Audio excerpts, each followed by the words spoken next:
Hello guys, S2W here as your average consumer. Finally, Canada has released the Pureboost 3.0s to the public.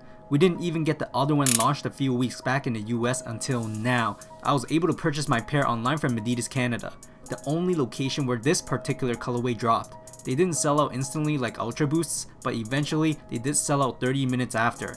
What I have is the Pureboost 3.0 in the triple white colorway here for a review and detailed look. Now the Pureboost isn't a stranger in the Boost community. The first models dropped in 2014 and it's arguably one of the most comfortable sneakers from Adidas since then. I say this because although the Pureboosts were labeled as a running shoe, to an average consumer with comfort and style in mind, it was Adidas' chance to test out the potential of their newly innovated Boost material in a lifestyle model during that time, and man did they not disappoint. The first Pureboost looked like this, highlighted by its synthetic 4-way stretch upper, synthetic overlays at the edges and 3 stripes, with a suede heel attached at the back of the shoe. The second Pureboost version looked aesthetically wider, coupled with a revamped stretchy mesh upper for better ventilation and a small micro suede heel tab for extra stability and easy fit. Both have a puffy Boost midsole for the A+ soft cushioning with a very thin rubber outsole for some added traction. Because of this thin outsole, the Boost can more easily expand and thus offers a more softer response than the Ultra Boost. Now there's many more alternate Pureboost versions out there, including the higher end Y3 Boost models that I haven't talked about, but you get the point how popular they've become. But enough yapping, here's a closer look at the new Pureboost 3.0 in the triple white colorway. In my opinion, these Pureboosts look the best out of the 3 that dropped here online from Adidas Canada. The other 2 were the black upper ones and the black-white camo pattern ones. Looking at the overall shape of the shoe, it kinda reminds me of those tubular shadows that Adidas dropped a few months ago, especially the lacing part. On this pair, they used a white rope lace that comes standard on these shoes. However, they do provide us with an extra pair of flat white laces if we don't like the rope ones. I'm a sucker for extra laces, as I would like to call it the value, oh yes. On the lateral side, you will see a faint Adidas 3-stripe knitted with a darker gray fabric that gives the shoe its branding. Near the ankle area, you have an odd plastic bump rising outwards from the shoe. According to Adidas, it's an external heel counter that provides us a natural fit, allowing optimal movement and lockdown when we wear the shoes. I personally find this piece very bizarre looking and thought the holes were there to provide additional breathability from the inside of the shoe, but it turns out the holes were not see-through and seems like it's there for aesthetic purposes only. On the medial side, you see the same plastic heel counter at the back with no Adidas branding on this side. However, you will notice a bump of stitching here near the toe box area. From this alone, you can presume the shoe was made from 2 pieces of textile folding on top of each other, imitating a burrito effect. This basically explains the unique tongue construction double layering on top of one another that you see here. And honestly, because of this tongue, I feel like the knit will adapt to the top of our feet much better, as you can always readjust its position left and right to customize your own fit. The upper is also knitted with a gray camo print pattern to give the shoe additional dimension and visual appeal, while near the front collar, you will also see an Adidas running logo for the extra branding. Also, if you are wondering what the white flap sticking out near the collar was, it's extra eyelets for the laces to thread through if you want to use them. Since this upper was not made from prime knit, the material is not as stretchy as you would think, but breathability wise, I feel like it'll hold up as it seems like the knit is pretty thin. I mean, come on, look at my fingers waving through behind the knit.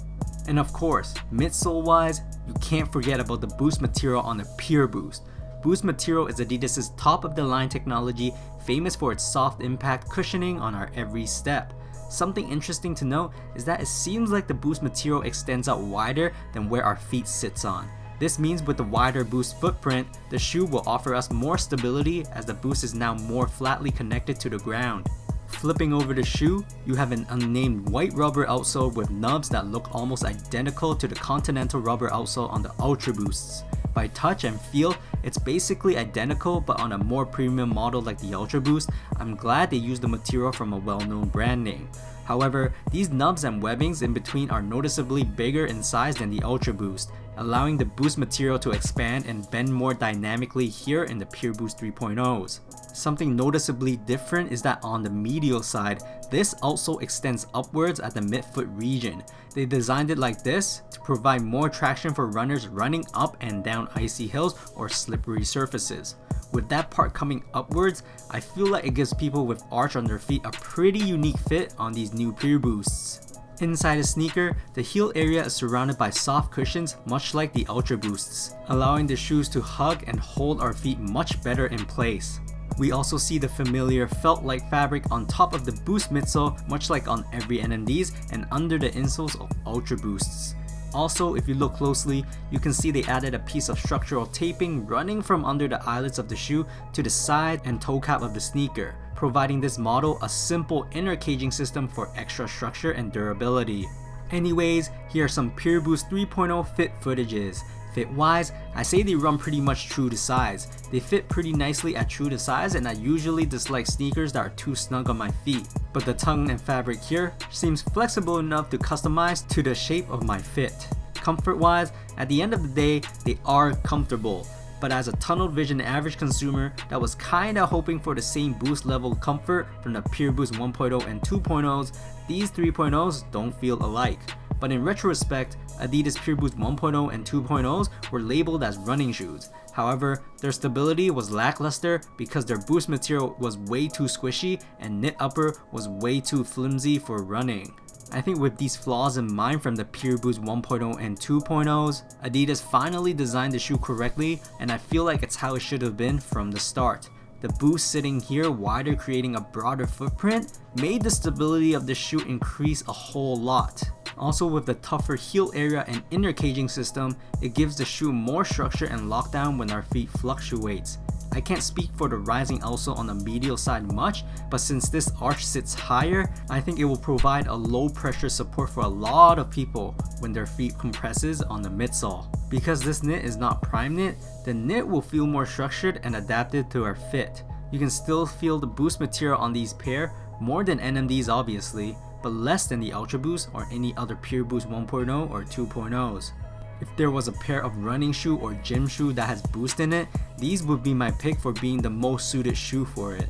Also, the amount of boost just hits perfect with the amount of compression. Not too squishy while you can still feel it. Price wise though, it's a tough pick and depends on what you need when you're buying them. These Pureboost 3.0 cost $200 here in Canada before tax, only $40 cheaper than the Ultra Boost, which is already considered the top boosted shoe from Adidas with a better outsole, upper material, and boost comfort as well.